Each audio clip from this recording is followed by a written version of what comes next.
ஆண்டுடைய பரிசுத்த நாமத்திற்கு ஸ்தோத்திரம். இன்று மாலை நேரத்தில் உங்களை சந்திப்பதிலே மிகுந்த மகிழ்ச்சி. God is good. கர்த்தர் நமக்கு நல்லவராகவே இருக்கிறார். மத்திய 1:23 வசனத்தை பார்க்கும்போது இயேசு பிறப்பை குறித்த ஒரு வசனம். கிறிஸ்துமஸ் அந்த நேரம் இந்த வசனம் பிரசங்கிக்கப்படும். அந்த ஞாபகம் இப்பொழுது வாசிக்கும்போது உங்களுக்கு வரும். கர்த்தருக்கு ஸ்தோத்திரம். இதோ ஒரு கன்னிகை கர்ப்பவதியாகி ஒரு குமாரனை பெறுவாள். அவருக்கு இம்மானுவேல் என்று பெயரிடுவாள். ஸ்தோத்திரம். அவருக்கு இம்மானுவேல் என்று பெயரிடுவார்கள் என்று சொன்னான். இம்மானுவேல் என்பதற்கு தேவன் நம்மோடு இருக்கிறார் என்ற அர்த்தமாம். இம்மானுவேல் என்றால் தேவன் நம்மோடு கூட இருக்கிறார் என்ற அர்த்தம். அப்படியே இந்த வசனத்தை எடுத்துக்கொண்டு உங்கள் விரல்கள் எப்பொழுது லூக்காவின் சுவிசேஷ புஸ்தகத்துக்கு கடந்து போகட்டும், 2ஆம் அதிகாரத்துக்கு கடந்து போகட்டும், 11ஆம் வசனத்திற்கு கடந்து போகட்டும். புஸ்தகத்தை, வேதத்தை கையில் வைத்துக் கொள்ளுங்கள். நோட்டு குறிப்புகளை கையில் வைத்துக் கொள்ளுங்கள். கர்த்தராய் இயேசு கிறிஸ்து என்னும் ரட்சகர் உங்களுக்கு தாவீதின் ஊரிலே பிறந்திருக்கிறார். 2 காரியத்தை பார்க்கிறோம். கூட இருக்கிறார், கிறிஸ்து என்னும் ரட்சகராக இருக்கிறார். இம்மானுவேல் என்பதற்கு தேவன் நம்மோடு கூட இருக்கிறார் என்ற அர்த்தம். ஒன்று நீங்கள் புரிந்து கொள்ளுங்கள், உங்களோடு கூட இருக்கிறார். இயேசு சிலுவைக்கு பின்னால் உங்களுக்குள் இருக்கிறார். 2 தீமோத்தேயு 4:22 கிறிஸ்து உங்கள் ஆவியோடு இருப்பாராக. கொலோசியர் 1:17 மகிமையின் கிறிஸ்துவானவர் உங்கள் இருதயத்தில் இருப்பதே அந்த ரகசியம். ஸ்தோத்திரம். அப்படின்றது சிலுவைக்கு முன்னால கூட இருப்பார். 2 பேர் 3 பேர் எங்கே கூடியிருக்கிறார்களோ அவர்கள் நடுவில் சிலுவைக்கு முன்னால, சிலுவைக்கு பின்னால உயிர்த்தெழுந்த பின்பு உங்களுக்குள்ளேயே இருப்பது. புரிஞ்சுட்டா உங்களுக்கு? கடந்த சில ஆண்டுகளாக நமக்குள்ளே இயேசு என்ற பாடங்களை நாம் படித்து கொண்டு வருகிறோம்.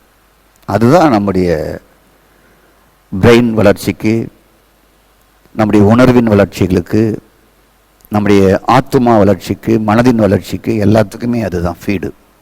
உங்களுக்குள்ளே இருக்கிறார்.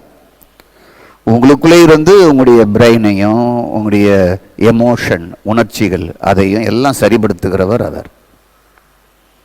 புரிஞ்சுட்டா வாழ்க்கை ரொம்ப ஈஸியாக, பெஸ்ட்டாக, லைஃப் என்ஜாயாக இருக்கும். தாவீதின் ஊரிலே கர்த்தராகிய இயேசு கிறிஸ்து ரட்சகர் பிறந்திருக்கிறார். அப்போ ரட்சகராகவும் நம்மோடு கூட இருக்கிறவராகவும் இயேசு கிறிஸ்து நேற்றும் இன்றும் என்றும் இருக்கிறார். எபிரேயர் 13:8 இயேசு கிறிஸ்து நேற்றும் இன்றும் என்றும் மாறாதவர். ரட்சகராகவும் இருக்கிறார், உங்களுக்குள்ளும் இருக்கிறார், நம்மோடு கூட இருக்கிறார். ஓகே? இல்லை உங்களுக்கு ஏதாவது டவுட் இருக்கா? ஏதாவது குழப்பம் இருக்கா? குழப்பம் வரக்கூடாது. சரி. அப்போ இயேசு வந்த நோக்கம் என்ன? What purpose? இயேசு வந்த நோக்கம் என்ன? உங்களோடு இருக்கவும், உங்களுக்குள் இருக்கவும், இரட்சகராக இருக்கவும் வந்தார். 2 காரியம். 24 hours நீங்கள் தூங்கும் பொழுதும், நீங்கள் கண் விழித்திருக்கும் பொழுதும், நீங்கள் டிவிக்கு முன்னால் உட்கார்ந்துருக்கும் பொழுதும், என் செய்தியை கேட்க யூடியூப் வழியாக அமர்ந்திருக்கும் பொழுதும், ஆன்லைன் வழியாக செய்தி கேட்கிறீர்களவா, அப்பொழுதும் உங்களுக்கு முன்பாகவும் எப்பொழுதும் உங்களுக்குள் இருக்கிறார். இந்த உணர்வு நிச்சயம் நமக்கு எப்பொழுதும் அவசியம். அப்போ நன்மையும் நமக்கு வரும், தீமையும் விலக்கி பாதுகாக்கப்படும். எனக்குள்ள இருக்காருன்னா கொஞ்சம் அச்சம் வந்துடும். எதையாவது ஒரு சின்ன நூல் அளவு, முடி அளவு, குண்டூசி அளவு தப்பு செய்வதற்கு.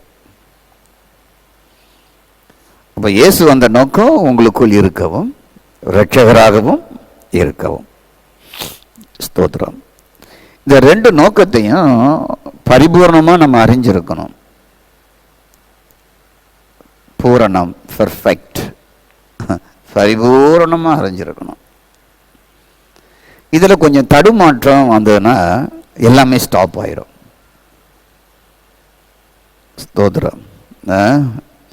வீட்டில் அம்மாமார் நல்ல ருசியாக குழம்பு செஞ்சுட்டு உப்பு போட மறந்துட்டாங்கன்னா கதை முடிஞ்சுது, அவ்வளோதான். டேஸ்ட்டே இருக்காது. என்னத்தான் அதுக்குள்ளே சுவை ஊட்டினாலும் உப்பு இல்லாத பொருள் குப்பையில்லை. அப்போது இதை நம்ம பூரணமாக அறிஞ்சிருக்கணும். இதை எனக்கு இரட்சகராகவும் எனக்குள் இருக்கிறார் என்பதை நம்ம அறிந்திருக்க வேண்டும். அதை நம்ம இப்போ பார்க்க போகிறோம். ஓகே, ஸ்தோத்திரம். நம்ம பார்க்குற கிறிஸ்தவர்கள், கிறிஸ்டியானிட்டியில் உள்ளவர்கள், திருச்சபை மக்கள் எப்படி இருக்கிறாங்க? ஒரு கிணற முழுமையாக தாண்டணும். 99.9% தாண்டிட்டேன் அப்படின்னா என்ன ஆகும்? ஆளு முடிஞ்சான்னு அர்த்தம், செத்தான்னு அர்த்தம். 100க்கு 100 அந்த கிணத்தை தாண்டினாதான் அவன் பிழைக்க முடியும். இல்லை, நான் 99.9% தாண்டிடுறேன் அப்படின்னா உள்ளதான் விழணும், வேறு வழியே இல்லை. ஸ்தோத்திரம். இன்னைக்கு இருக்கிற கடவுளுடைய பிள்ளைகள் என்று சொல்லிக்கொள்கிறவர்கள், திருச்சபை பிள்ளைகள், எந்த சபையாக இருந்தாலும் பாதி கிணற தாண்டிட்டு நான் முழுமையாக தாண்டிட்டேன் அப்படின்னு சொல்லி கற்பனையில், எண்ணத்தில் அப்படி மிதக்கிறாங்க. அதான் பிரச்சனை. ஸ்தோத்திரம். அப்படி மக்களை மாற்றிட்டாங்க மற்றவங்களும். இதுதான் பூரண உபதேசம், இதுதான் நீ பூர்ணம் அடைகிற இடம் என்று சொல்லி தினமும் அப்படி கேட்டு கேட்டு பாதி கிணற தாண்டிட்டு பாதி கிணற தாண்டாமலே உள்ளே இருக்கிறாங்க. அதை நம்ம இன்னைக்கு பார்க்க போகிறோம். இயேசு கிறிஸ்து நமது பாவங்களுக்கு மட்டும் இரட்சகரா?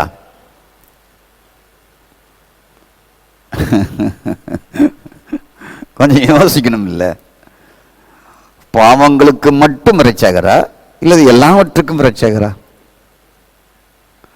பாவத்தை மட்டும்தான் விடுவிக்கிறாரா இல்லாட்டா மற்ற எல்லாவற்றையும் விடுவிக்கிறாரா? பாவத்தை மட்டும்னா நீங்க 10% கிணறு தாண்டுறீங்கன்னு அர்த்தம். பேயிலிருந்து விடுவிக்கிறாருன்னா நீங்க 20% தான் தாண்டுறீங்கன்னு அர்த்தம். மீதி 80% யார் தாண்டுவா? கேப்ரிலா வந்து தாண்டுவாரு இல்லது மிகாவேல் வந்து தாண்டுவாரா உங்களுக்காக? கர்த்தருக்கு ஸ்தோத்திரம். இயேசு கிறிஸ்து நம்ம பாவங்களுக்கு மட்டும்தான் இரட்சகரா? பிசாசின் பிடியிலிருந்து விடுதலை கொடுப்பதற்கு மட்டும்தான் இரட்சகரா? அதுக்கு மேல கிறிஸ்தவர்கள் செல்லவில்லை என்பதுதான் என்னுடைய ஆதங்கம். பரிசுத்த ஆவியானுடைய ஆதங்கமும் அதுதான். ஸ்தோத்திரம். அப்போ இரட்சகராக இருந்தால் எவையில் இருந்தெல்லாம் அவர் மீட்டுக் கொள்ளுகிறார், எவையில் இருந்தெல்லாம் விடுவிக்கிறார் என்கிற காரியம் நம்ம முழுமையாக அறிஞ்சிருக்கணும், பரிபூர்ணமாக அறிஞ்சிருக்கணும். இன்னைக்கு கொஞ்சம் அறிவிங்கன்னு நான் நினைக்கிறேன். ஸ்தோத்திரம். இப்போ நம்ம பார்க்கணும்னா கடந்த 3 செய்தியும் ஒரே வசனத்திலிருந்து தான் நான் செய்தியை கொடுக்கிறேன். மீண்டும் அதே செய்திக்கு நம்ம போகிறோம். கலாத்தியரின் புஸ்தகம் 1ஆம் அதிகாரம் வசனம் 4. கலாட்டியன் சாப்டர் 1 verse 4. அவர், பைபிள் எடுத்துட்டீங்களா?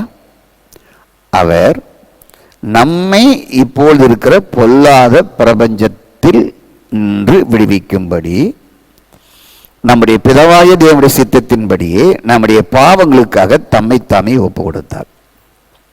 2 காரியம். இயேசு இரட்சகர்.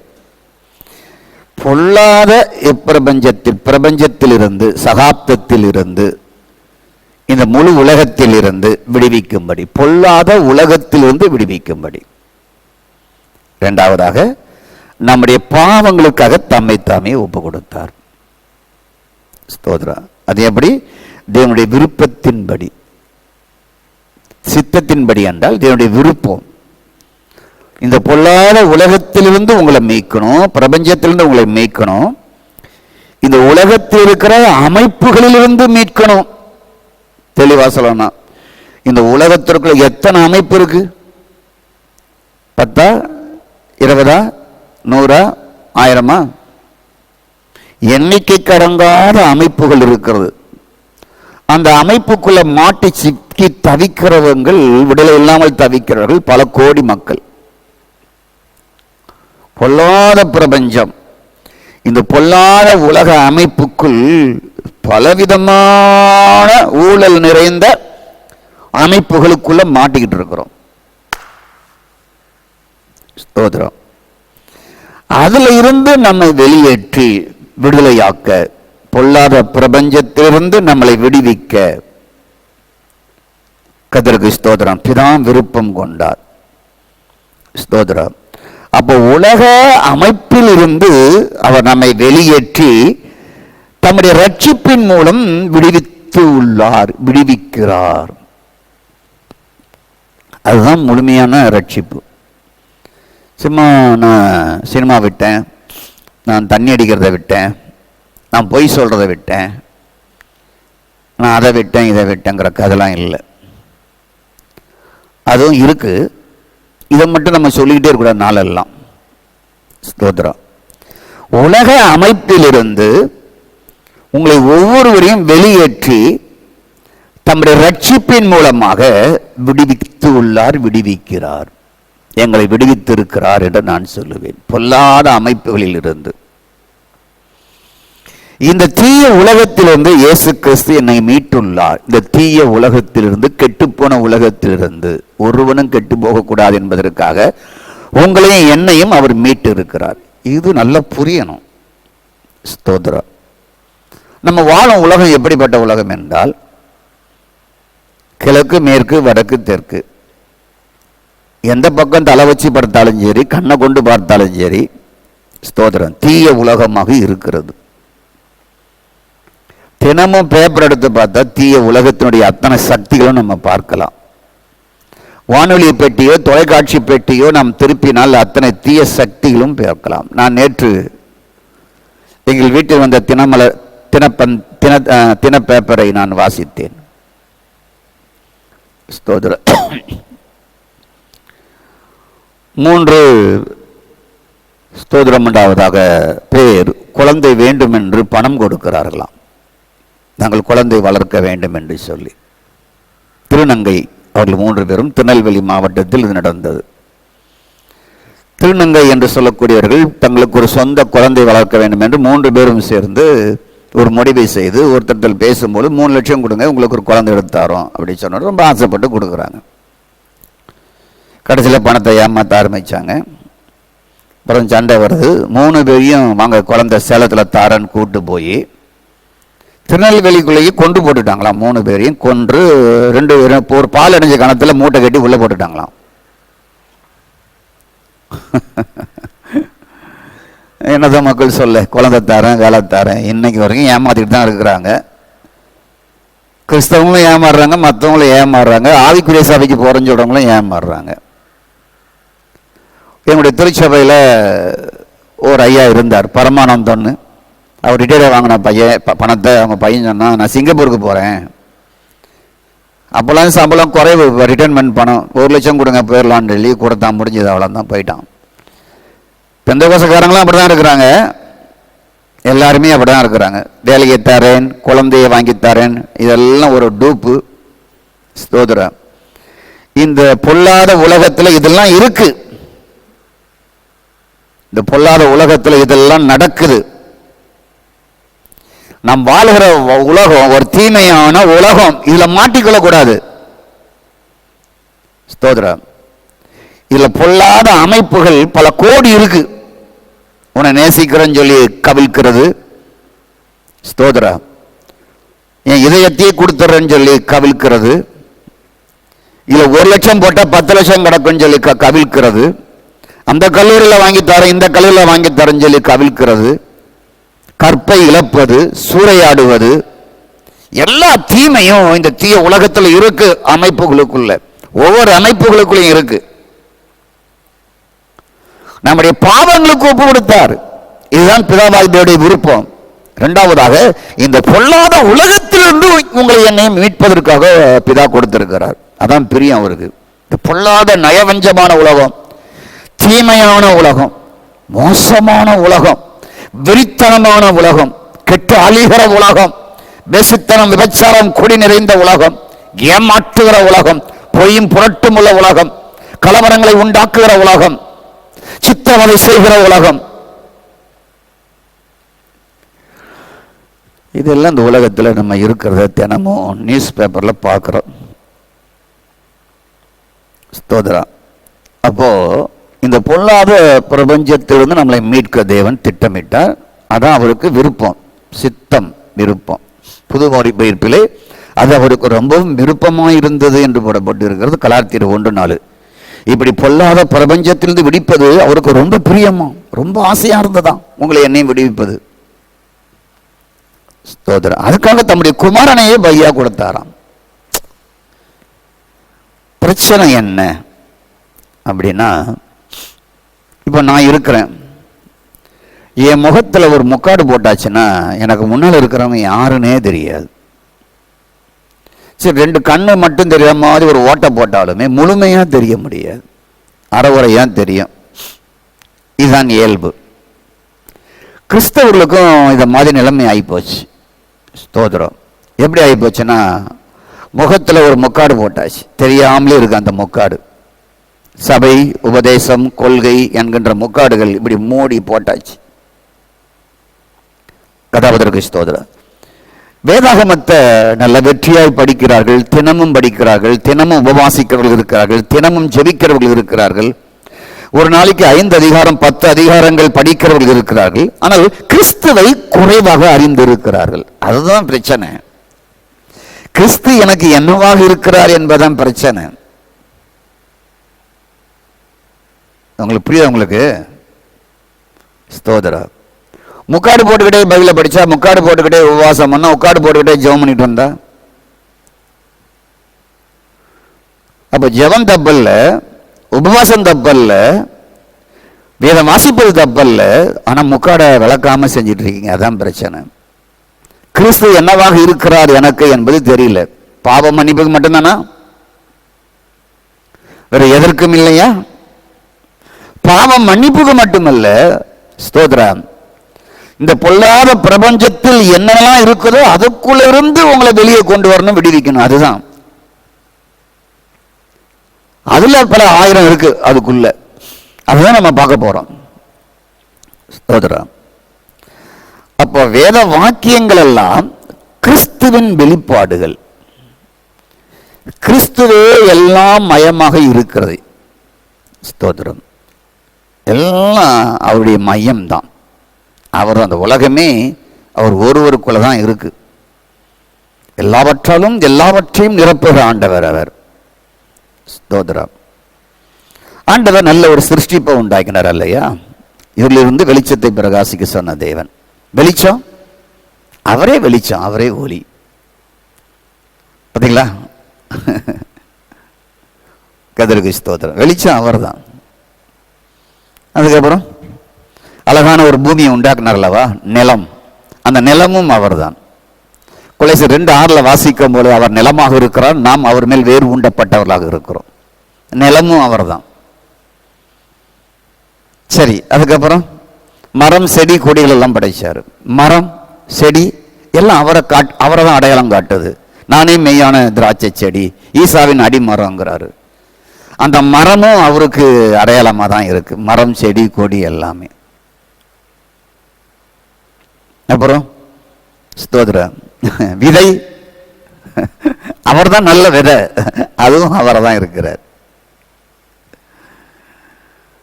கதிருக்கு ஸ்தோத்திரம். ஆராய்ச்சியாளர்கள் சொல்லுகிறார்கள், ஒவ்வொரு இலையிலுமே யெகோவாங்கிற பேர் இருக்குங்கிறாங்க. ஹீப்ரு பாடத்தை படிக்கும் பொழுது ஒவ்வொரு இலைக்குள்ளையும் இருக்கான் அவருடைய பேர், செடியுடைய இலைக்குள்ள. அதுக்கப்புறம் ஆண்டவர் சொன்னாரு, ஸ்தோத்திரமாவதாக, சூரியன், சந்திரன், நட்சத்திரங்கள்லாம் சொன்னார் இல்லையா? சூரியனும் அவர் தான். ஸ்தோத்திரம். சந்திரன் அவர் தான், விடிவெளி நட்சத்திரன். சந்திரன் அவர் தான், சந்திரன். பைபிளை வாசித்தா அவர் தான் சந்திரன். அவர் தான் சந்திரனை போல் உனக்கு நித்திய வெளிச்சமாக இருப்பார். கதிருக்கு ஸ்தோத்திரம். சரி, நட்சத்திரம் அவர் தான், நட்சத்திரம், விடிவெளி நட்சத்திரம். அதுவும் பார்த்தீங்கன்னா அதுலேயும் கிறிஸ்துவ பார்க்கலாம். ஸ்தோத்திரம். நெருப்பு, அக்கினி அவர் தான், வேற யாரும் கிடையாது. நிழல் அவர் தான், நிழல் நாம் தங்கும் நிழல் அவர் தான். கதிருக்கு ஸ்தோத்திரம்.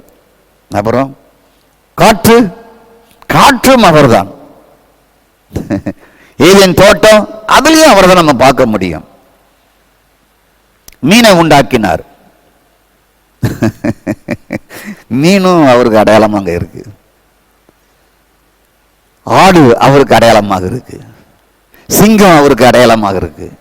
பறவை அவருக்கு அடையாளம், கழுகு அவருக்கு அடையாளமாக இருக்கு. பறவை அவருக்கு அடையாளமாக இருக்கு.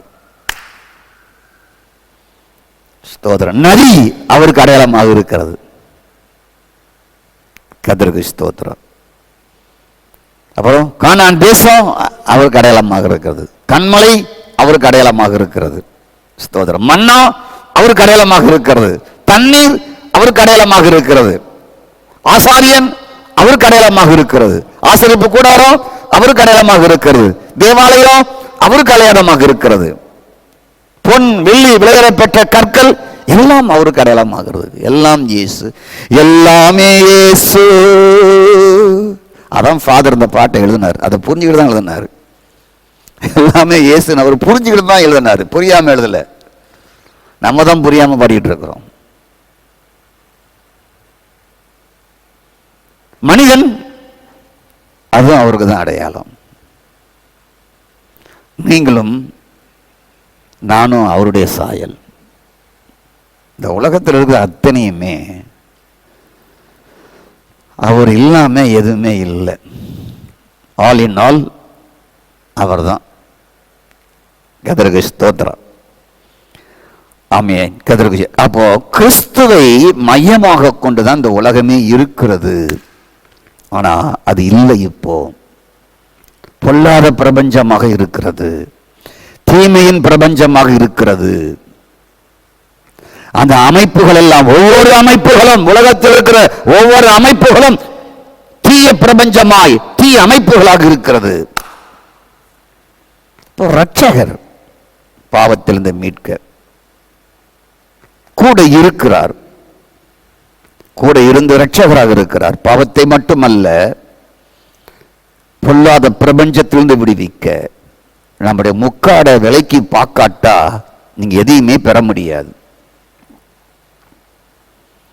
ஸ்தோத்திரம். நான் எப்படி என்ன நினைக்கிறேன் என்றால், வேதத்தை ரொம்ப வாசித்து நான் ரொம்ப குறைவாக என் ஆண்டவரை அறிஞ்சிருக்கிறேன். நான் இன்னும் தேவனை அறியணுங்கிறதான் எனக்கு தெரியுது. பல மணி நேரங்களை வேதத்தை நான் கையாண்டாலும் தினமும், ஆண்டவரை பல மணி நேரங்கள் நான் உங்களுடைய வேதத்தை நான் கையாளுகிறேன் தினமும், உங்களுடைய சமூகத்தில் அமர்ந்திருக்கிறேன். ஆனால் உண்மை நான் குறைவாகவே அறிந்திருக்கிறேன். ஆண்டவரே, இன்னும் உங்களுடைய வெளிப்பாட்டை தாரும் என்றுதான் நான் கேட்கிறேன். ஸ்தோத்திரம். அப்போ கிறிஸ்துவை நாம் வேதத்தில் அநேகம் பெரும்பகுதியை நாம் அறியாமலே இருக்கிறோம். அவர் எனக்கு சூரியனாக இருக்கிறார், அவர் எனக்கு கேடகமாக இருக்கிறார், அவர் எனக்கு நட்சத்திரமாக இருக்கிறார், அவர் அதேவேளை எனக்கு சந்திரனாக இருக்கிறார், அதேவேளை எனக்கு அவர் நிழலாக இருக்கிறார், அதேவேளை எனக்கு அக்னியாக இருக்கிறார். ஸ்தோத்திரம். அதேவேளை எனக்கு மன்னமாக இருக்கிறார், அதேவேளை எனக்கு சீடாக விதையாக இருக்கிறார், அதேவேளை எனக்கு ஆசாரியனாக இருக்கிறார், ராஜாவாக இருக்கிறார், ராஜாஜி ராஜாவாக இருக்கிறார், அதேவேளை எனக்கு மரமாக இருக்கிறார், அதேவேளை எனக்கு செடியாக கொடியாகவும் இருக்கிறார், அதேவேளை நான் வாழ்வதற்கு நிலமாகவும் இருக்கிறார், ஜீவ தண்ணீராகவும் இருக்கிறார், என் சாயலாகவும் இருக்கிறார்.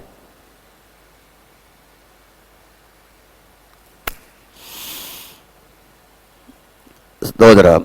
அப்போ நல்லா புரிஞ்சுக்கொள்ளுங்க, நம்ம பெரும்பகுதியை கிரைஸ்ட குறித்து இன்னும் அறியல. ஒரு 500 வருஷம் எனக்கு வேணும் உங்களுக்கு டீச் பண்ண, நீங்களும் இருக்கணும். காலம் பத்தாது. கர்த்தருக்கு ஸ்தோத்திரம். என்னையே சேர்த்து சொல்லுகிறேன், உங்களோடு கூட கிறிஸ்தவர்களாக நாம் எல்லாருமே கிறிஸ்துவை அறிவதிலே ரொம்ப குறைந்தவர்களாக இருக்கிறோம் என்பதை நான் ஒத்துக்கொள்ள வேண்டும். சும்மா அந்த பூர்ணோபதேசம், அந்த உபதேசம், இந்த கதெல்லாம், அந்த முக்காடெல்லாம் கொஞ்சம் விளக்கு, அது இதெல்லாம் கொஞ்சம் விளக்கு, இதுதான் உயர்ந்த சத்தியம், இதெல்லாம் கொஞ்சம் ஓரங்கட்டு. இது இருக்கிற வரைக்கும் நமக்கு நிறைய காரியங்கள் புரியாது. கர்த்தருக்கு ஸ்தோத்திரம். இந்த டாக்டர்ல போட்டியை பார்த்தீங்களா, இதுதான் இந்த சித்தா தான் சரிம்பாங்க, ஒருத்தர் 1000 தான் சரிம்பாங்க, ஒருத்தர் இங்கிலீஷ் மரம் தான் சரிம்பாங்க. எல்லாரும் ஒன்னா சேர்ந்து மக்களை குணப்படுத்துவோங்கிற கதை வரவே மாட்டாங்க. இங்கேயும் அதே மாதிரி தான். நான் தான் பெரிய ஆளு, நீ தான் சின்ன ஆளு. இங்கே தான் அப்படியே பரலோகத்துக்கு கொண்டு போகிறதுக்கு நாங்கள் இருக்கிறோம். இந்த முக்காடெல்லாம் களத்தில் தான் மக்களுக்கு விடிவு காலங்கள் வரும். ஸ்தோத்திரம். இப்போ பாருங்களேன், ஒரு வசனத்தை எடுப்போம். நீங்கள் கையில் பைபிளை வச்சுருக்கணும்னு நான் சொல்லியிருக்கிறேன். நான் கம்ப்யூட்டர் பைபிள் வச்சுருக்கிறேன், ஐபேடில் வச்சுருக்கிறேன். நீங்களும் இப்படி இருந்தாலும் பரவாயில்ல, செல்ஃபோனை விளோண்டு வச்சுக்கிட்டு கண்ணை இப்படி இப்படி பார்த்து கண்ணு சீக்கிரமாக போயிட போகுது. ஸ்தோத்திரம். 2 கொரிந்தியர் 3ஆம் அதிகாரம் 14ஆம் வசனத்தை ரொம்ப வாசிக்க வேண்டிய மிக முக்கியமான வசனம். நீங்கள் இதுக்கு முன்னால் வாசிங்களா தெரியல. நான் பல முறை வாசித்து அதை ஆராய்ச்சி பண்ணி பார்த்துட்டேன். ஸ்தோத்திரம். நாங்கள் 12 அதை பாருங்களேன். ஸ்தோத்திரம். இதை எங்கேருந்து வாசிக்கிறேன்னா, எல்லாம் படிக்கணும்னா ஸ்தோத்திரம். இது முதல் வசனத்துலேருந்து படித்தாதான் அது ஒழுங்காக தெரியும். ஆனால் நமக்கு முதல் வசனத்துலேருந்து படிக்கிறதுக்கு நேரம் ஆகிரும். ஸ்தோத்திரம். 14ஆம் வசனத்தை மட்டும் நான் வாசிக்கிறேன். 13ஆம் வசனம். ஒளிந்து போகிற முடிவை இஸ்ரவேல் புத்திரர் நோக்கி பாராதபடிக்கு மோசே தன் முகத்தில் முக்காடு போட்டுக் கொண்டது போல நாங்கள் போடுகிறது இல்லை. அவருடைய மனது கடினப்பட்டது. இந்நாள் வரைக்கும் பழைய ஏற்பாடு வாசிக்கப்படுகையில் அந்த முக்காடு நீங்காமல் இருக்கிறது. அது கிறிஸ்துவினாலே நீக்கப்படுகிறது. இந்த அதிகாரத்தை முழுவதும் பொறுமையாக உட்காந்து ஒரு 10 நிமிஷம் வாசிங்க. பழைய ஏற்பாடு வாசிக்கும் பொழுது இஸ்ரவேல் மக்கள் எல்லாருமே முக்காடு போட்டுக்குவாங்களாம். இதற்கு பதில நம்ம எங்க பார்க்கலாம்னா, நீங்க யாத்திராகமத்தை எடுத்துக்கொள்வோம் என்றால், கர்த்தருக்கு ஸ்தோத்திரம், 34ஆம் அதிகாரத்தை எடுத்துக்கொள்வோம் என்றால், 34ஆம் அதிகாரம் ஸ்தோத்திரம் உண்டாவதாக, 34ஆம் வசனத்தை எடுத்துக்கொள்வோம் என்றால், 34ஆம் அதிகாரம், மோசே கர்த்தருடைய சந்தனியில் அவரோடு பேசும்படி உட்பிரவேசித்தது முதல் வெளியே புறப்படும் மட்டும் முக்காடு போடாதிருந்தான். அவன் வெளியே வந்து தனக்கு கற்பிக்கப்பட்டதை இஸ்ரவேல் புத்திரர் சொல்லும்போது இஸ்ரவேல் புத்திரர் அவன் முகம் பிரகாசிப்பதை கண்டார்கள். மோசே அவரோடு பேசும்படிக்கு உள்ளே பிரவேசிக்கிற வரைக்கும் முக்காடை திரும்பவும் தன் முகத்தில் போட்டுக் கொள்ளுவான். கர்த்தருக்கு ஸ்தோத்திரம். 33ஆம் வசனத்திலும் இருக்கிறது. 32 வாசி. இஸ்ரவேல் புத்திரர் எல்லாரும் இடத்தில் சேர்ந்தார்கள். அப்பொழுது சீனாய் மலையில் கர்த்தர் தன்னோடு பேசுறதெல்லாம் அவர்களுக்கு கற்பித்தான். மோசே அவரோடு பேசி முடிக்கவும் முகத்தில் முக்காடு போட்டு இருந்தான். ஸ்தோத்திரம். நல்லா கவனிங்க. பழைய ஏற்பாடை வாசிக்கும் போதெல்லாம் கர்த்தருடைய பிரமாணத்தை சொல்லும் போதெல்லாம் பயந்து முக்காடு போட்டுக்குவாங்களாம். நல்ல புரியுதா உங்களுக்கு? நம்மளையும் வேதத்தை வாசிக்கும் பொழுது அந்தந்த ஸ்கிரீனை போட்டுக்கிட்டு நம்ம வாசிக்கிறோம். அதான் பெரிய ப்ராப்ளம். ஸ்கிரீன் யாரு எந்த ஃபெலோஷிப்ல இருக்கிறாங்களோ அந்த ஸ்கிரீனை போட்டுருவாங்க. யாரு எந்த உபதேசத்தின் கொள்கையை பின்பற்றுகிறார்களோ அந்த ஸ்கிரீனை போட்டுக்குவாங்க. ஸ்கிரீனை போட்ட பிறகு அதுக்குள்ளதான் இருப்பாங்களே தவிர அதை விட்டு வெளியே வர முடியாது. அதுக்குள்ள வெளியே வருவதற்கும் போதகர் விட மாட்டாங்க. அதுதான் பிரச்சனை. ஸ்தோத்திரம். போதகர் விட மாட்டாங்க, குருவானர்கள் விட மாட்டாங்க, எங்களை மாதிரி பாஸ்டர்ஸ் விட மாட்டாங்க, வீட்டுக்குள்ளேயும் விட மாட்டாங்க. நான் ஒரு மார்க்கத்தில் இருந்து நான் கிறிஸ்தவத்துக்கு நுழைகிறேன், பின்பு அங்கிருந்து ஒரு ஆவிக்குரிய சபைக்கு போறேன், விட மாட்டேங்கிறாங்க. அங்க என்ன போற? இங்க இல்லாத அங்க இருக்கு என்று சொல்லி கூட இருக்கிறவங்க விட மாட்டாங்க. ஸ்தோத்திரம். இன்னைக்கு என்ன ஆகிவிட்டது என்றால், நான் எந்த சபையும் குறை சொல்லவில்லை, ஊழியர்களும் குறை சொல்லவில்லை, ஆனால் அதுதான் இயல்பு. போதகர்கள், சுவிசேஷர்கள், ஸ்தாபனங்கள் என்ற முக்காடு அனைவருக்கு போடப்பட்டு இருக்கிறது. அவருடைய கொள்கைகளை முக்காடு போடப்பட்டு இருக்கிறது. ஆகவே தான் கிறிஸ்து எனக்கு என்னவாக இருக்கிறார், எதுல இருந்தெல்லாம் விடுவிக்கிறார் என்கிறத அறியாமல் இருப்பதற்கு காரணமா போய்விட்டது. கர்த்தருக்கு ஸ்தோத்திரம். முக்காடு என்பது நம்முடைய சட்டம், நம்முடைய கொள்கை, நம்முடைய போதனை, நாம் வைத்திருக்கிற விதி, நம்முடைய வைத்திருக்கிற கொள்கை, கோட்பாடு. இதான் முக்காடு. இந்த கோட்பாடின்படிதான் இந்த ஆலயத்துக்குள்ள வரணும். இந்த சட்டத்தின்படிதான் நீ கம்யூனியன் எடுக்க முடியும். ஸ்தோத்திரம். இந்த சட்டத்தின்படிதான் நீ ஞானஸ்நானம் எடுக்க முடியும். இந்த சட்டத்தின்படிதான் உனக்கு நாங்கள் ஞானஸ்நானம் கொடுப்போம். இந்த சட்டத்தின்படிதான் உனக்கு நாங்கள் திருமணம் நடத்தி வைப்போம். இல்லாவிட்டால் நடத்தி வைக்க மாட்டோம். நீ எங்கே போய் பார்த்துக்கொள். ஆனால் உன்னுடைய தசமாக காணிக்கை இங்கே போடலாம். என் கோட்பாட்டுக்கு நீ உட்படாட்டால் நீ வேற எங்கேயாவது திருமணம் முடித்துக்கொள், ஆனால் நீ இங்கதான் வரணும், இங்கதான் காணிக்கையும் போடணும். ஏன் அவனை அப்படியே அனுப்பிச்சிட வேண்டியதானே? அவன் கோட்பாட்டுக்கு எது சரி இருக்கோ அங்க போய் அவன் இருந்து காணிக்கை கொடுக்கட்டுமே. விட மாட்டாங்க. அப்படி போய் கல்யாணம் முடிச்சாலுமே எல்லாம் குடும்பமா போய் உட்காந்து ஜோமனி கர்த்தர் சொல்றாரு வாங்க, ஓ இது உபதேசம், இதான் பரலோகத்துக்கு கொண்டு ஒரு உபதேசம் வாங்கன்னு சொல்லி எழுதிட்டு போயிறாங்க திருப்பியும். கர்த்தருக்கு ஸ்தோத்திரம். அப்போ கிறிஸ்துவை அறிகிற அறிவில் முழுமையாக தெரிந்து கொள்ளாதபடி தடையாக இருப்பது என்னவென்றால் இந்த கோட்பாடுகள் தான். இந்த கோட்பாடை மறுதலித்தால் தான் தேவன் என்னவாக இருக்கிறாரோ அந்த ஆசீர்வாதத்தை எல்லாம் உங்களுக்கு கொடுப்பார், பெற முடியும், விடுதலை அடைய முடியும். ஏதோ ஒரு வகையில் உங்களையும் என்னையும் கிறிஸ்து வைத்திருக்கிற அரும்பெரும் ரகசியங்களையும் வாக்கியங்களையும் அறிய முடியாதபடி முக்காடு திரையாக வீட்டுக்குள்ளேயும் சபைக்குள்ளேயும் கிறிஸ்தவர்களுக்குள்ளேயும் இருக்கிறது. யாரோ ஒருவருடைய கண்ட்ரோலுக்குள் அந்த முக்காடு போடப்பட்டு இருக்கிறது. ஸ்தோத்திரம். ஒருவர் ஒரு 2 பேர் அண்ணன் தம்பி சபைக்குள்ள போறாங்க. அது ஏவோ பியோ, அது நானோ என் அண்ணனோ என் தம்பியோ வைத்துக் கொள்ளுவோம். ஸ்தோத்திரம். 2 பிள்ளைகளுக்கும் விவாகம் அதே திருச்சபையில் நடக்கிறது. ஓகே. ஆனால் பெரியவர் பிரைஸ் கர்த்தர் உண்டாவதாக, 2 குடும்பமும் 2 பேருமே நல்ல வசதி படைத்தவர்கள், கர்த்தருக்கு ஸ்தோத்திரம் உண்டாவதாக. அவர் நல்ல ஆடம்பரமாக எதெல்லாம் எப்படியெல்லாம் அவர் விரும்பினாரோ அப்படியெல்லாம் தன் மகளுடைய திருமணத்தை எல்லாரையும் கூப்பிட்டு ரொம்ப அட்டகாசமா சாப்பாடு போட்டு ரொம்ப பிரம்மாண்டமா கல்யாணத்தை முடிச்சிட்டார். ஆனால் தம்பியும் அதே அங்கேதான் இருக்கிறார். அந்த திருமணத்தை ஒரே ஆயர் தான் நடத்துகிறார், குருவானவர் தான் நடத்துகிறார். தம்பி இருக்கிறார். தம்பியுமே வசதி படைத்தவர் தான். ஆனால் அவருக்கு என்ன ஒரு முக்காடுன்னா, என் கல்யாணம் இப்படிதான் நடக்கணும், இப்படிதான் ட்ரெஸ் கொடுக்கணும், இப்படிதான் மாப்பிள்ளை கோட்டு போடணும், இப்படிதான் பொண்ணு ட்ரெஸ் போடணும், இதெல்லாம் இருந்தால் தான் கல்யாணம், இல்லாவிட்டால் கல்யாணம் இல்லை என்று சொன்னார். 2 பேரும் ஒரே இடத்துக்கு தான் போறாங்க. ஒரே ஆயர் தான், ஒரே குருவானவர் தான், ஒரே போதகர் தான். ஒன்று என்ன ஆட்டி படைக்குதுன்னா, தம்பிய கொள்கையும் பாரம்பரியமும் சட்டங்களும் விதிகளும் முக்காட போட்டு பெத்த பிள்ளைக்கு வர வேண்டிய வாழ்க்கையே அல்லல் தட்டுது. கர்த்தருக்கு ஸ்தோத்திரம். நான் எதுக்கு சொல்றேன்னா, உங்கள் ஆவிக்குரிய வாழ்க்கையில் நீங்கள் அறிந்து கொள்ள வேண்டிய பரம ரகசியமானவர், அவருடைய பிளஸிங்கையும் ஆசீர்வாதத்தையும் விடுதலையும் பெற முடியாதபடி இப்படிப்பட்ட முக்காடுகள் நம்மை மூடி வைத்து பெற வேண்டியவெல்லாம் பெறாம தடுக்குதுங்கிறத நான் சொல்றேன். பெற வேண்டியதெல்லாம் பெற முடியாமல் தடுக்குது என்பதை தான் சொல்லுகிறேன். அவருடைய விருப்பம் என்னவென்றால் பொல்லாத பிரபஞ்சத்திலிருந்து உங்களை விடுவிக்க வேண்டும், அதுதான் அவருடைய விருப்பம்.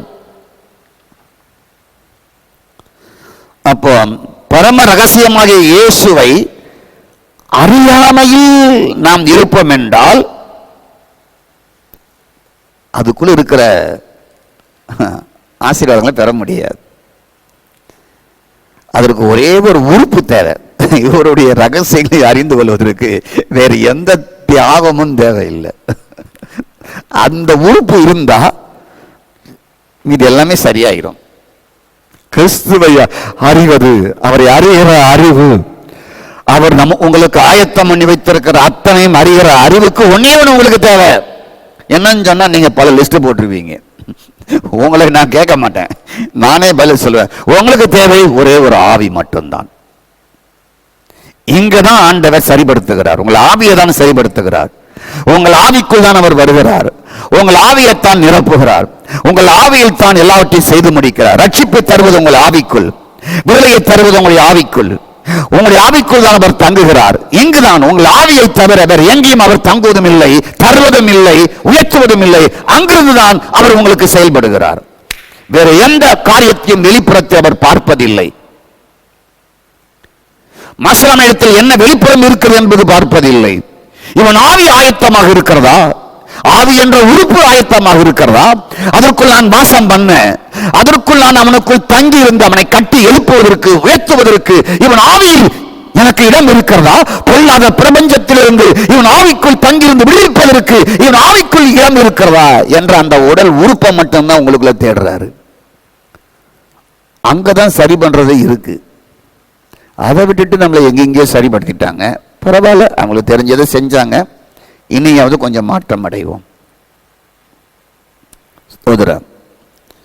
இப்ப என்னன்னா, சாத்தான் எப்படி கண்ணு கூடாங்கிறான்னா, மனக்கண் அப்படி என்றால் அறிவின் கண், ஆவியின் கண், அதை தான் குருடையாக்குறானா. 2 Corinthians 4:4. மனக்கண் என்றால் அறிவின் கண், ஆவியின் கண். இவ சுவிசேஷத்தை, நல்ல செய்திய, ஆசீர்வாதத்தை, பிளெஸிங்க, இந்த சுவிசேஷத்தால் வருகிற ஆசீர்வாதம், பிராஸ்பரிட்டி, உயர்வு, விடுதலை, அற்புதம் அத்தனையும் ஆவியின் கண்ணை கூடாக்கிறானா. நீ பைபிளை படி, நீ உபவாசம் பண்ணு, எப்பொழுதும் போல நீ இருந்துகிட்டே இரு. கூட்டத்துக்கு போறியா போ, கை தட்டுறியா கை தட்டு, மணிக்கணக்கில் அந்நிய பாஷை பேசுறியா பேசு, வாரத்தில் 3 நாள் உபவாசமா உபவாசம், இதை கொடுத்துக்கிறியா இதை கொடுத்துக்கோ, இதை கலத்துறியா இதை கலத்துக்கோ. ஆனா உன் கண்ணு மட்டும் திறக்க கூடாதுங்கிறதுல அவன் கவனமா இருக்கிறான். இதைத்தான் பவுல் கண்டுபிடிச்சார். இந்த சுவிசேஷத்தின் மூலமாய் வருகிற சுவிசேஷம் என்பது இயேசு, அவர் கொடுக்கிற ஆசீர்வாதம், அவர் கொடுக்கிற விடுதலை. சுவிசேஷம் என்பது நன்மை, தீமை கிடையாது, நல்ல செய்தி. 16 பெற்று பெருவாழ்வு வாழ்வு என்பது நல்ல செய்தி. அப்போ இந்த சுவிசேஷம் மூலமா எதெல்லாம் உங்களுக்கு வரணுமோ அதுக்கு ஒரு முக்காடு போட்டுட்டான் சாத்தான். போட்டு கண்ணை குருடாக்கிட்டான். குருடாக்கி தன்னுடைய நுணுக்கத்தையும் கொள்கையும் நம்முடைய சட்டம் மூலமாகவே, நம்முடைய கொள்கை மூலமாகவே, நம்முடைய விதி மூலமாகவே எல்லாரையும் குருடாக்கிட்டான். நீ இதுக்குள்ளே கடை, நீ கத்து, நீ கூப்பாடு போடு, நீ முழு ஜெபம் நடத்து, நீ அதை நடத்து, இதை நடத்து, எல்லாத்தையும் நடத்திக்கோ, ஸ்தோத்திரம், என்ன வேணாலும் பண்ணிக்கோ. ஆனா வார்த்தை வழியாக வருகிற பிதாவுடைய விருப்பத்தின்படி பொல்லாத பிரபஞ்சத்திலிருந்து விடுவிக்க வேண்டிய அத்தனை விடுதலையும் நீ பெற்றக்கூடாது. ஆனா நீ மத பிரகாரம் கிறிஸ்தவ முறைப்படி நீ எதெல்லாம் செய்யணுமோ அதெல்லாம் நீ செஞ்சுக்கிட்டு நீ சபைக்குள்ளே இரு. நீ குண்டாஞ்சட்டிலே நீ குதிரையை ஓட்டிக்கிட்டே இரு. நீ அதுக்கு மேல இன்னைக்கு மேல நீ வளரவே கூடாது. எப்படி கூட ஆகிட்டான் பார்த்தீங்களா? யாரை கொண்டு? கிறிஸ்தவர்களை கொண்டு மூடிவிட்டான். இதை ஓப்பன் பண்றதுதான் பவுலுடைய வேலை. அதுக்கு தான் பவுலை கர்த்தர் வேறு பிரித்தார். கர்த்தருக்கு ஸ்தோத்திரம். அப்போ உங்கள் ஆவியை பயன்படுத்தக்கூடாது என்பதற்காக சாத்தான் என்னென்ன தடை செய்யணுமோ அதை தடை செய்யறான். ஏன்னா இந்த ஆவிக்குள்ளதான் இயேசுடைய நோக்கத்தையும், இயேசுடைய திட்டத்தையும், இயேசுடைய ஆசீர்வாதத்தையும், விடுதலையோ, இப்பிரபஞ்சத்திலிருந்து விடுதலையும் இந்த ஆவிக்குள்ளதான் பெற முடியுமே தவிர வேற எங்கேயுமே இல்லை. அவன் என்ன பண்ணிட்டான்? சரீரத்திற்கு வெளியே பாரு அப்படின்ட்டான். உள்ளதான் இருந்து ஆரம்பி, ஆண்டவர் உள்ள இருந்து ஆரம்பிக்கிறார், வெளியிருந்தல்ல. நீங்க நினைக்கிறீங்க வெளியிருந்து தான் அவர் ஆரம்பிக்கிறாருன்னு சொல்லி. அவர் வெளியிருந்து ஆரம்பிக்கல, உள்ள இருந்து தான் ஆரம்பிக்கிறார். உள்ளதான் வாசம் பண்ணுகிறார், உள்ளதான் வேலை செய்கிறார், உள்ளதான் பாபம் மன்னிப்பு, உள்ளதான் ரட்சிப்பை கொடுக்குறாங்க. புரிஞ்சுக்கொள்ளுங்க. அப்போ இயேசு வந்த நோக்கத்தை அறிய வேண்டும் என்றால் ஆவிக்குள் உங்களுக்குள் இருப்பது என்னவென்றால் வீழ்ச்சி அடைந்த மனம், செயல்படாத ஆவி. அதான் ப்ராப்ளம். இந்த ஆவி செயல்படாதபடி முக்காடெல்லாம் மூடப்பட்டு இருக்கிறது. முக்காடால் இந்த ஆவியை பயன்படுத்த அவன் தடை செய்கிறான். கிறிஸ்துவை அறிய விடாதபடி கடினமாக்குகிறான். அவர் விடுதலை, அவர் ஆயத்தம் பண்ணி வைத்திருக்கிற அத்தனையும் பெறுவதற்கு முடியாதபடி இருட்டாக்குகிறான், கடினமாக்குகிறான். நம்ப முடியாதபடி இருண்ட மனநிலையை அவன் கொடுக்கிறான். நீங்க எப்படி வாழணும்? சிலுவையில பிதா நினைச்சு தம்முடைய குமாரனை கொடுத்தாரோ அதெல்லாம் வாழ முடியாதபடி உங்களை ஆக்கிட்டான்.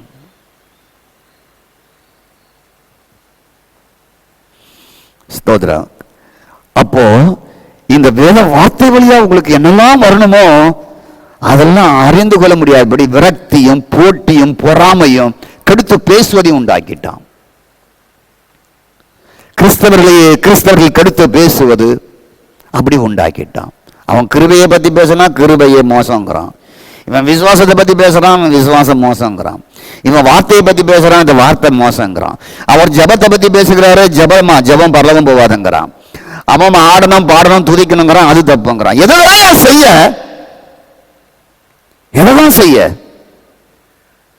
அப்ப என்ன பண்றான்? நமக்குள்ளேயே போட்டி பொறாமையை கொடுத்து நீ செய்வது தப்பு நீ செய்வது தப்பு நீ செய்வது தப்பு நீ செய்வது தப்பு நீ செய்வது தப்புன்னு சொல்லி எல்லாருடைய கண்களையும் பிசாசு கூடாக்கி விட்டான். சபை மக்கள் கிறிஸ்துவை முழுமையாக அறிவதற்கு தேவன் சிலுவையில் செய்து முடித்ததை அங்கீகரிக்க அவன் தடுக்கிறான். சிலுவையில் செய்து முடித்ததை அவன் தடுக்கிறான். ஸ்தோத்திரம். இப்படின்னா நீ இது வரைக்கும் ஃபாலோ பண்ணதே போதும், நீ நம்பினதே போதும், அதே ஜபத்தை அதே உபவாசத்தை அதே கொள்கையை அதே சத்தியத்தை அதை கண்டுபிடிச்சா போதும்பா, இதோடு நிப்பாட்டிங்க. இதுக்கு மேல நிறையெல்லாம் நீ ரொம்ப எதிர்பார்க்காத. இந்த இயேசு உயர்த்துவாரு அதை பண்ணுவார் இதை பண்ணார் நம்பாத. எப்படியாவது நம்ம என்ன பண்ணணும்? பிரேசலாவதாக கஞ்சி கிஞ்ச குடிச்சிட்டு பரலவும் போய் சேருவோம், இப்படியே கதையை ஓட்டு அப்படிங்கிறத உள்ள வச்சுட்டான். ஸ்தோத்திரம். அப்போ கதாபதற்கு ஸ்தோத்திரம் உண்டாவதாக. Glory to God. ஸ்தோத்திரம். நன்றாக கவனிக்கணும். சிலுவையில் நிறைவேற்றி முடித்ததை பெறாமல் இருப்பதற்காகத்தான் முக்காட சாத்தான் போட்டு வைக்கிறான். இந்த நயவசனிப்பான முக்காட்டுக்குள்ள மாட்டிக்கிட்டு நம்ம தவிக்கிறோம். ஸ்தோத்திரம். அடுத்த பாயிண்ட்டுக்கு நான் போறேன். ரட்சிப்புக்குள்ள சகலமும் உண்டு, மீட்புக்குள்ள சகலமும் உண்டு. தேவன் நமக்கு தந்திருக்கிற உங்களுக்கு தந்திருக்கிற ரட்சிப்புக்குள் சகல நன்மைகளும் இருக்கிறது. வெறும் பாவ மன்னிப்பு மட்டுமல்ல, சகல நன்மைகளும் உள்ள இருக்கு. நன்மைனா எதெல்லாம் நன்மை அதெல்லாம் இருக்குங்க. நல்லது என்றுதான் பூமியை கண்டார். தீமையாக்கப்பட்டது தேவனா இல்ல, மனுஷன் தீமையாக்கினான். சாத்தானோடு கூட்டு சேர்ந்து ஊழல் ஆட்சியை ஆரம்பித்தவனே ஆதாமும் சாத்தான் தான். அங்குதான் முதல் ஊழல் ஆட்சி ஏற்படுத்தப்பட்டது.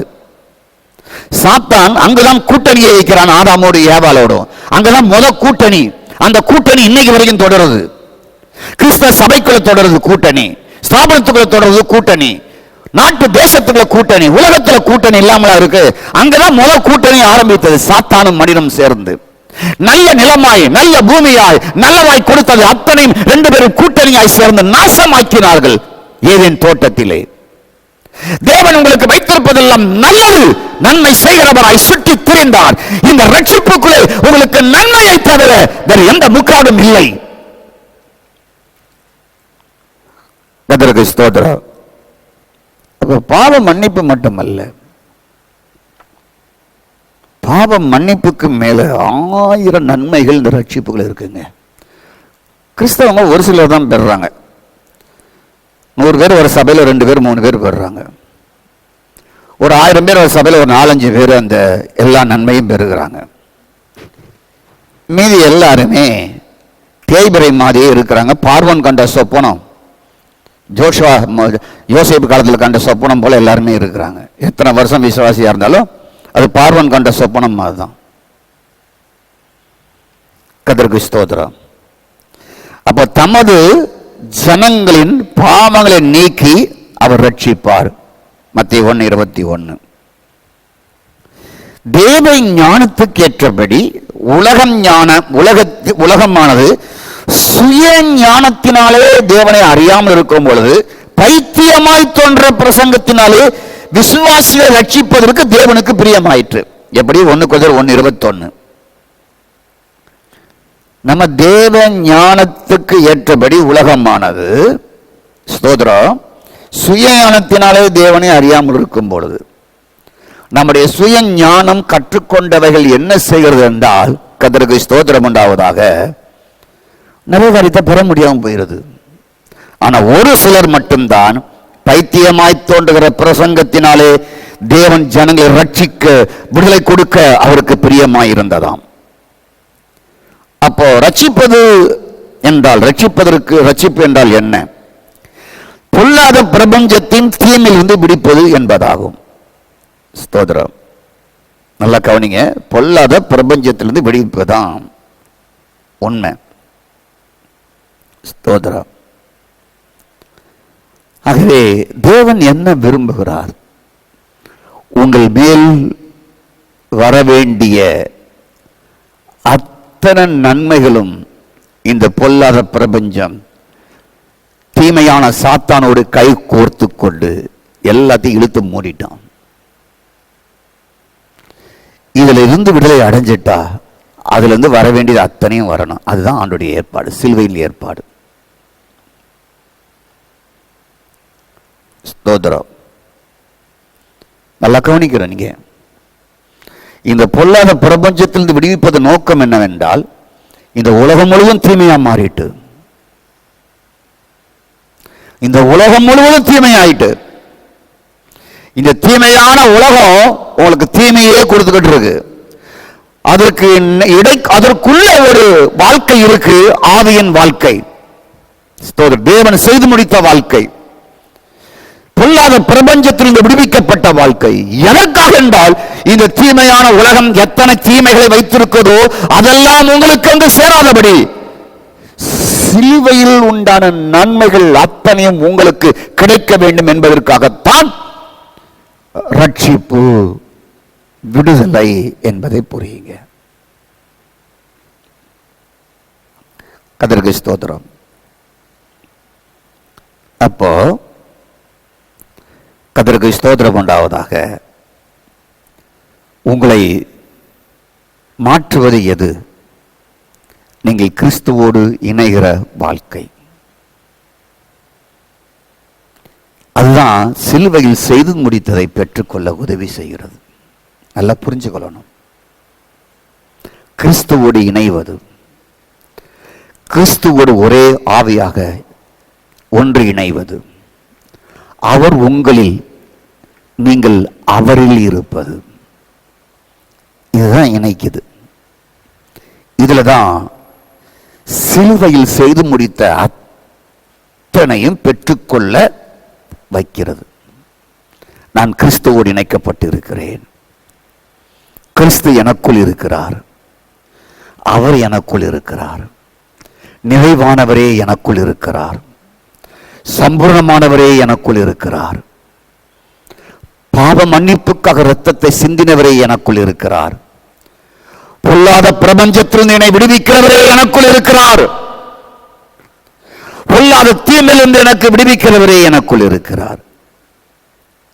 அந்த அறிதல் தான் சிலுவை வழியாய் செய்து வைத்திருக்கிற அத்தனை உங்களுக்கு பெற்றுத் தருகிறது.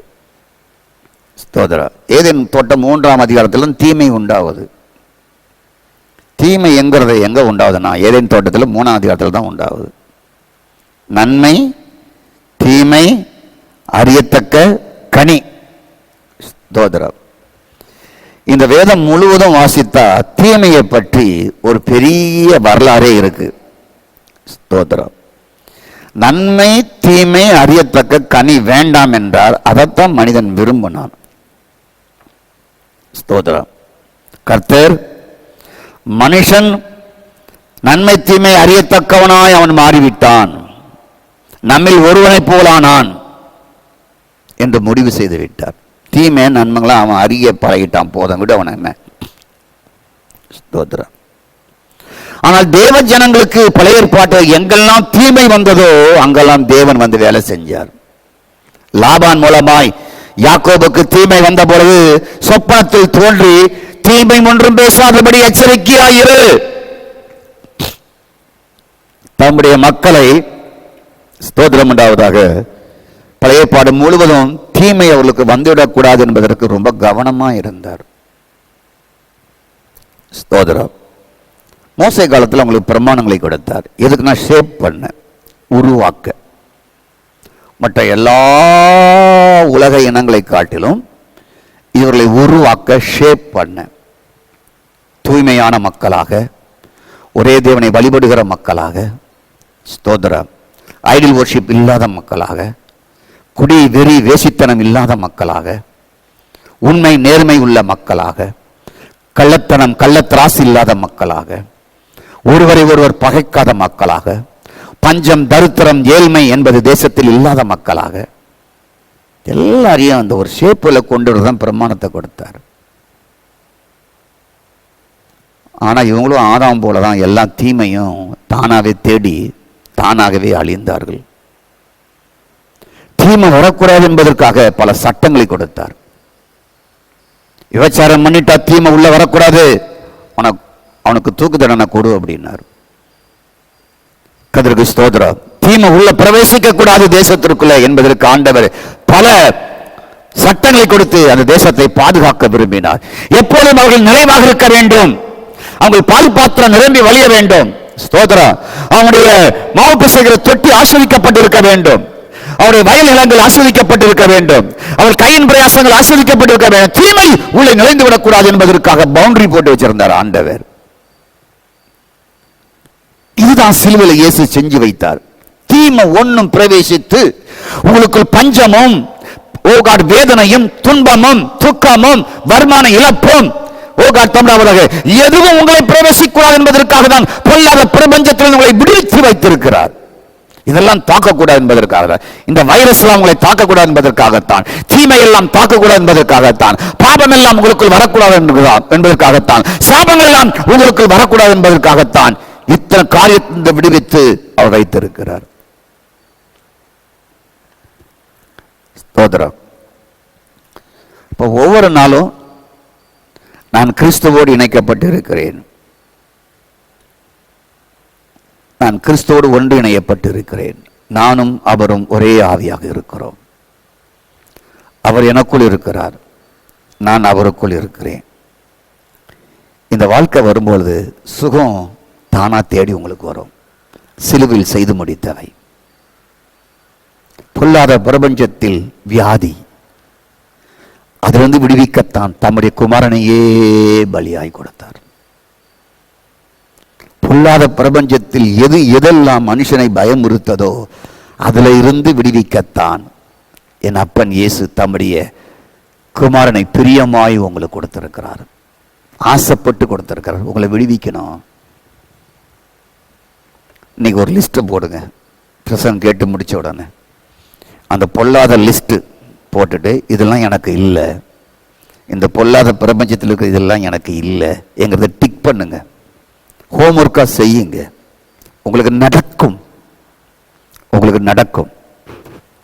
ஒரு கிறிஸ்தவ சயின்டிஸ்ட் இவ்விதமாக பண்ணியிருக்கிறார். அது எனக்கு ஆச்சரியத்தை தந்தது. 4 கண்ணாடி குவளை பாட்டில், அதுக்குள்ள கொஞ்சம் அரிசி, 4லையுமே தண்ணியை நிரப்பிட்டார். தண்ணி நிரப்பி உன்னை பிளஸ் பண்ணுகிறார். நான் உன்னை அன்பு கூறுகிறேன், நான் உண்மை அன்பு கூறுகிறேன்னு சொல்லி இப்படி ஒவ்வொன்றுக்கு ஒரு லேபிள் போட்டு ஒட்டி அதில் எழுதிய பிரகாரமே அது தொடர்ந்து சொல்லுகிறார். 40 நாள் கடைசியாக போட்டிருக்கிற அரிசியை பார்த்து உன்னை நான் சபிக்கிறேன், உன்னை நான் சபிக்கிறேன், உன்னை சபிக்கிறேன் என்று 40 நாள் அவர் சொல்லுகிறார். 40 நாள் முடிந்த பின்பு மைக்ரோஸ்கோப் வழியாக ஒவ்வொன்றையும் பார்க்கிறார். எதெல்லாம் அவர் பிளஸ் பண்ணாரோ அதெல்லாம் ரொம்ப பிரைட்னஸா வெளிச்சமா அழகாக இருக்கான். இந்த சபிச்சார் பார்த்தீங்களா, அதை மைக்ரோஸ்கோப்ல பார்க்கும்போது கருத்து போய் இருக்கான். அந்த படம் எனக்கு அனுப்பிச்சு வச்சிருக்கிறாங்க அவருடைய கண்டுபிடிப்பில். ஒரு லிஸ்ட் போடுங்க, பொல்லாத பிரபஞ்சத்தில் இருக்கிற அத்தனை காரியத்தையும். இதெல்லாம் எனக்கு இல்லை, நான் வெறுக்கிறேன். நோய் எனக்கு இல்லை, நான் வெறுக்கிறேன். ஆசீர்வாதத்திற்கு விரோதமானவைகளை நான் வெறுக்கிறேன். இந்த பாவங்கள் எல்லாம் நான் வெறுக்கிறேன். இது எனக்கு அல்ல. இந்த பாவத்து நிமித்தமாய் வருகிற அத்தனையும் எனக்கு இல்ல. ஒரு பக்கம் நன்மைகளை எழுதுங்க, இதெல்லாம் எனக்குரியது, இதெல்லாம் எனக்குரியது, இதெல்லாம் என் குடும்பத்துக்குரியது, இதெல்லாம் என் பிள்ளைகளுக்குரியது, இதெல்லாம் என் புருஷனுக்குரியது, இதெல்லாம் என் கடைசி பிள்ளைக்குரியது, இதெல்லாம் என் குட்டி பிள்ளைகளுக்குரியது, இதெல்லாம் என் வயிற்றில் இருக்கிற பிள்ளைகளுக்குரியது, இதெல்லாம் என் வரப்போகிற என்னுடைய ஜெனரேஷனுக்குரியதுன்னு சொல்லுங்க. இதை செய்யத்தாயா இயேசு பொல்லாத பிரபஞ்சத்தில் விடுவிப்பதற்காக வந்தார். இதற்காகத்தான் உயிரையை கொடுத்தார். ஸ்தோத்திரா. அப்போ ஸ்தோத்திரா, சிலுவையில் செய்து முடித்தது வெறும் பாவம் மன்னிப்பு மட்டுமல்ல, இந்த பொல்லாத பிரபஞ்சத்தில் இருக்கிற அத்தனை தீமைக்குள் இருந்தும் உங்களை விடுவிப்பதற்காகத்தான் இயேசு பலியாயிருக்கிறார். இதை தொடர்ந்து நான் பேசுவேன். நேற்றைய கிழமை இரவு இந்த செய்தி கேட்குறீங்க, இனி சனிக்கிழமை தான் இதை பற்றி பேசுவேன். நீங்க இதை மனப்பாடமாக வச்சிருக்கணும்.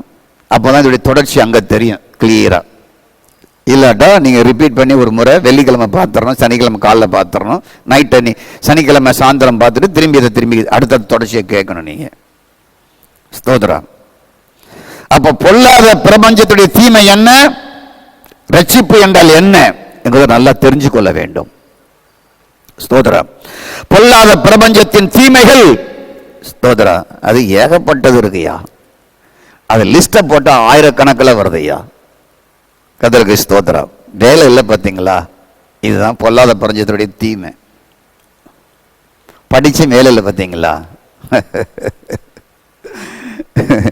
ஆதாமுக்கு அப்பாயின்மெண்ட் போட்டு கொடுத்தாரு வேலைக்கு. ஏதேன் தோட்டத்தை கொடுத்து இதெல்லாம் பண்படுத்துப்பா, நீ தான் இல்லை சீப்பு, நீ தான் அரசன், நீ தான் கஷ்டப்பட்ட அதிபர், நீ தான் பிரதமர், இந்த தோட்டத்துக்கு நான் முதல்ல உனக்கு அப்பாயின்மெண்ட் கொடுக்குறேன், இந்த வேலையெல்லாம் செய்யன்னு சொல்லி முதல் அப்பாயின்மெண்ட் அவருக்கு தான் கிடைச்சது. அந்த அப்பாயின்மெண்ட்டை நாசமாக்கணும் சாத்தான். ஸ்தோத்திரம். ஒருவருக்கு நல்ல வேலை இல்லை பார்த்தீங்களா, இது பொல்லாத பிரபஞ்சத்தில் இருக்கிற தீமைங்க. உனக்கு வேலை இல்லை பத்தியா, உனக்கு வருமானம் இல்லை பத்தியா, சாப்பாட்டுக்கு வழி இல்லை பத்தியா, அனுதினமும் திண்டாடுகிற பத்தியா, எந்த வேலை செஞ்சாலும் விருத்தி இல்லை பத்தியா, ஒரு சின்ன தொழில் செஞ்சாலும் விருத்தி இல்லை பத்தியா, உன் தொழில எத்தனை நஷ்டங்கள் வந்து பார்த்தீங்களா, நீ லட்சக்கணக்கில் கடன் வாங்கி நகையை அடமானம் வச்சு பொருள் அடமானம் வச்சு எத்தனையோ பிசினஸ் பண்ணல, எல்லாம் அழிஞ்சு போச்சு பத்தியா. இதெல்லாம் இந்த பொல்லாத உலகத்துல பேய் பண்ற வேலை, பேய் பண்ற வேலை, பிசாசு பண்ற வேலை. ஆகவே இந்த பொல்லாத பிரபஞ்சத்தில் ஒருத்தருக்கு நல்ல வேலையே இல்லை. இதிலிருந்து விடுவிப்பு தான் ஆண்டுடைய திட்டம். இதிலிருந்து விடுவிப்பு தான் திட்டம். ஸ்தோத்திரம். சொல்லுங்க ஒண்ணு, வேலை இல்லாமங்கிறது ரொம்ப நல்லது, நன்மை அப்படின்னு யாராவது சொல்றீங்களா? வேலை இல்லாம இருக்கிறது ரொம்ப நன்மை. எங்க வீட்டில் 4 பேருக்கு வேலை இல்லை, சும்மாவே சுத்தி வந்து சாப்பிட்டுட்டு இருக்கிறாங்க, ரொம்ப கஷ்டப்படுறோம், அது ரொம்ப நன்மை. யாராவது சொல்ல முடியுமா? தீமை. தீமை யார்? அவன் தான், வேற யாரும் கிடையாது. அவர் என்ன சொல்லி வைத்திருக்கிறார்? உன் கையின் பிரயாசத்தை ஆசீர்வதிப்பேன், உன் கையிட்டு செய்யும் வேலை அத்தனையும் ஆசீர்வாதமா இருக்கும் அப்படின்னா ரூபாய் 28. எனக்கு நேரம் கடந்து போகிறது, நான் முடிக்க விரும்புகிறேன். வேலை இல்லை, தீமை, இருந்து விடுவிப்பதுதான் சிலுவை. வருமானம் இல்லை, வருமானம் இல்லைங்கிறது நன்மையா? பொல்லாத பிரபஞ்சத்திலே வருமானம் இல்லை, வருமானம் தருகிற அத்தனை உன்னை ஆசீர்வதிப்பேன் அப்படின்னார் ஆண்டவர். உன் கையின் பிரயாசத்தை சாப்பிடுவாய் என்று சொன்னார். ஸ்தோத்திரம். கையின் பிரயாசத்தை நீ சாப்பிடுவானார். உனக்கு வருமானம் தருகிற ஆடு மாடு அதெல்லாம் இனப்பெருக்கங்கள் பெருகும், அல்ல வருமானம் பெருகும் என்று சொன்னார். உனக்கு ஆலைகள் இருக்கும் என்று சொன்னார், உனக்கு களஞ்சியங்கள் இருக்கும் என்று சொன்னார். இதெல்லாம் போலியா? இல்ல, உண்மை. ஸ்தோத்திரம்.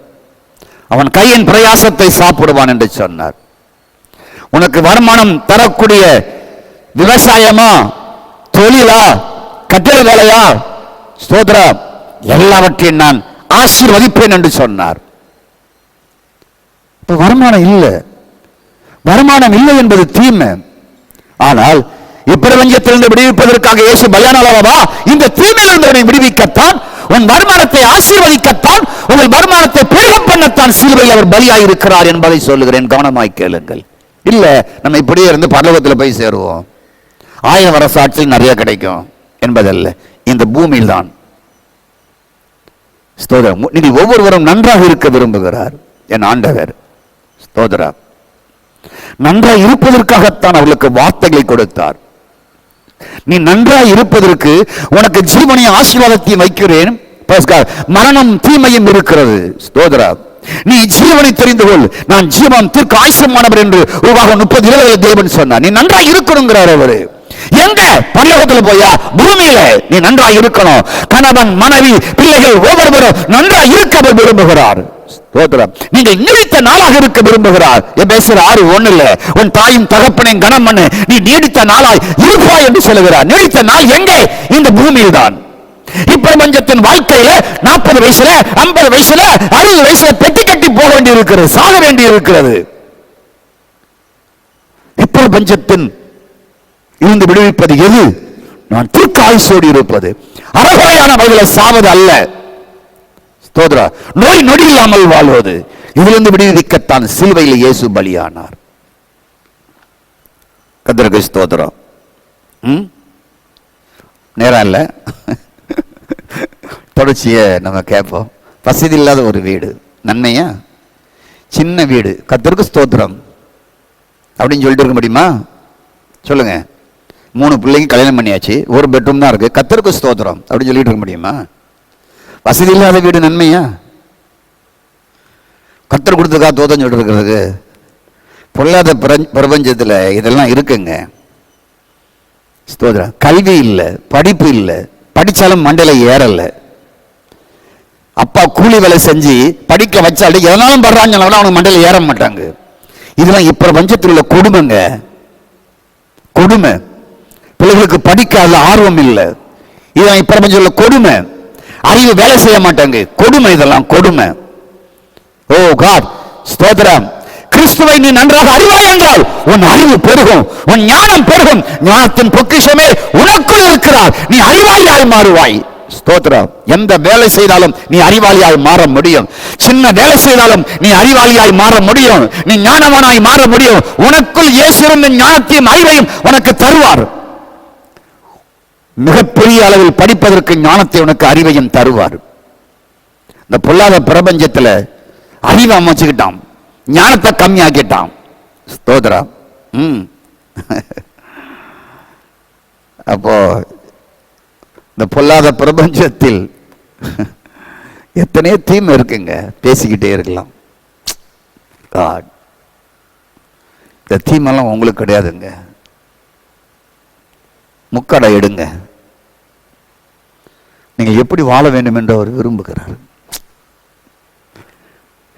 நானும் என் குடும்பமும் எப்படி வாழணும்னு அவர் விரும்புகிறார்.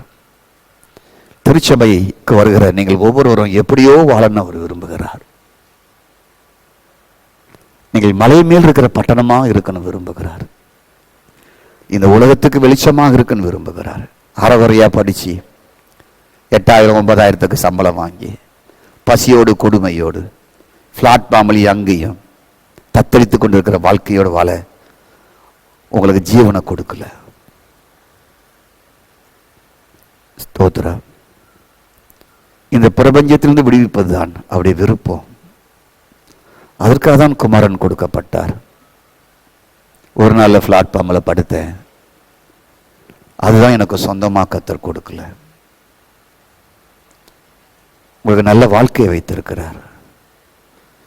உங்க உடலிலே சுகத்தோடு வாழ விரும்புகிறார். நோய் அவன் சொத்து, தீமை அவன் சொத்து, நஷ்டம் அவன் சொத்து, படிக்க முடியாமை அவன் சொத்து, சின்ன இடத்திலேயே கூனி குறுகி வாழ்வது அவன் சொத்து, வருமானம் இல்லாமல் தத்தளிப்பது அவன் சொத்து, ஒருவேளை சாப்பாட்டுக்கு இல்லாமல் அலைவது அவனுடைய சொத்து, வீட்டில் 4 பேர் வேலை செய்தாலும் வருமானம் பத்தவில்லை அவன் சொத்து, கடன் அவன் சொத்து, அழிவு அவன் சொத்து, இரவும் பகலும் வேதனையோடு அமர்ந்திருப்பது அவன் சொத்து, குடி வெறி அவன் சொத்து, எல்லாம் பிசாசுடைய சொத்து. இந்த பிரபஞ்சத்தில் உங்களை விடுவித்து ஒரு பிரம்மாண்டமான வாழ்க்கையை கொடுப்பாதான். 2000 வருஷத்துக்கு முன்னாலும் முடிச்சிட்டார் வேலையை. இன்னும் முக்காடு போட்டுக்கிட்ட நம்ம அதை தெரியாமலே இருக்கிறோம். பார்த்தீங்களா? 2000 ஆண்டுகளுக்கு முன்னதாகவே அதை செஞ்சிட்டாருங்க. நம்ம முக்காடு நம்மளை தரகுறவா ஆக்கிட்டு இருக்கிறதுல திருப்தியாக இருப்போம். கத்தர் கொடுத்தார், இதான் கத்தர் கொடுத்த வாழ்க்கை, நான் இதோடு சந்தோஷமாக இருக்க விரும்புகிறேன் அப்படி ஆக்கிட்டான். இல்லை, இந்த பிரபஞ்சத்தில் நீங்கள் எப்படி இருக்கணும் அவர் விரும்புகிறார். விடுதலை அடைந்த மானாக இருக்குன்னு விரும்புகிறார். கேதுரு போல இருக்குன்னு விரும்புகிறார். ஒளி மரத்தை போல் இருக்க வேண்டும் விரும்புகிறார். ஆசாரிகளாக இருக்க விரும்புகிறார். ஸ்தோத்திரம். ராஜரீக குடும்பமாக இருக்க விரும்புகிறார். கண்மேலை மேல் கட்டப்பட்ட வீடாக இருக்க விரும்புகிறார். அவர் மேல் கட்டி எழுப்புகிற மாளிகையாக இருக்க விரும்புகிறார். நீங்கள் ஒரு பண்ணையாக இருக்க விரும்புகிறார். நீங்கள் விலையேற பெற்றவர்களாக இருக்க விரும்புகிறார். நீங்கள் ஒரு கோல்டன் டெம்பிளாக இருக்க அவர் விரும்புகிறார். கண்களை மூடி ஜெபிப்போம். எங்கள் தெய்வமே, பொல்லாத பிரபஞ்சத்தில் எங்களை விடுவிப்பதற்கு நீ 2000 ஆண்டுகளுக்கு முன்பதாகவே முடிச்சிட்டீங்க ஆண்டவரே. இன்னைக்கு வரைக்கும் எங்கள் கண்ணுக்குள்ள தெர, எங்கள் கண்ணை நாங்களே மூடி வைத்துக் கொண்டு ஏதோ ஒன்று எங்கள் கண்ணை முக்காடு போட்டு மூடி வைத்து விட்டது. சுவிசேஷத்தின் மூலமாய் வர வேண்டிய அத்தனை ஆசீர்வாதங்களையும் நாங்கள் அறிந்துவிடக்கூடாது என்பதற்காகவே மனக்கண்ணை பிசாசு கூடாக்கி விட்டான் ஆண்டவரே.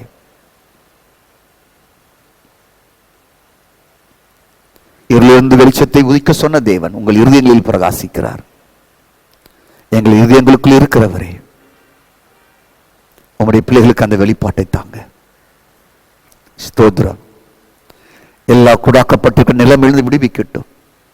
தரித்திரம் எங்களுக்கு சொந்தம் அல்ல, துன்பம் எங்களுக்கு சொந்தம் அல்ல, வறுமை மடி பிள்ளைகளுக்கு சொந்தம் அல்ல, நோய் மடி பிள்ளைகளுக்கு சொந்தம் அல்ல. அது பழைய ஆதாம் மூலமாய் வந்தது.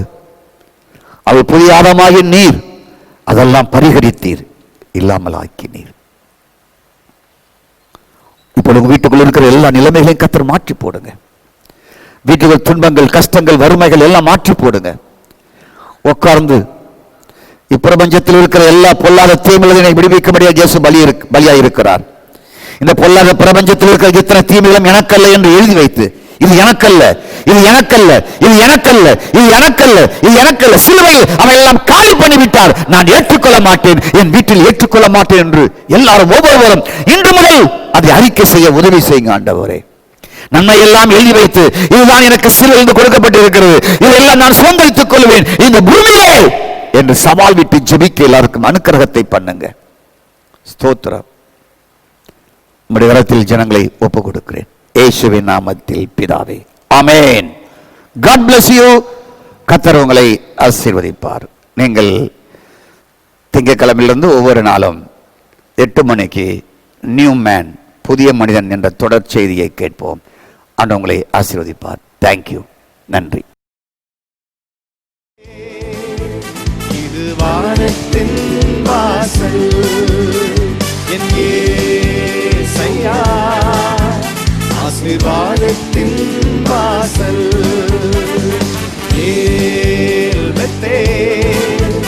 இது வானத்தின் வாசல், என் இயேசையா, ஆசீர்வாதத்தின் வாசல். தலை சாய்க்கும் கல் நீரையா, மூளைக்கல்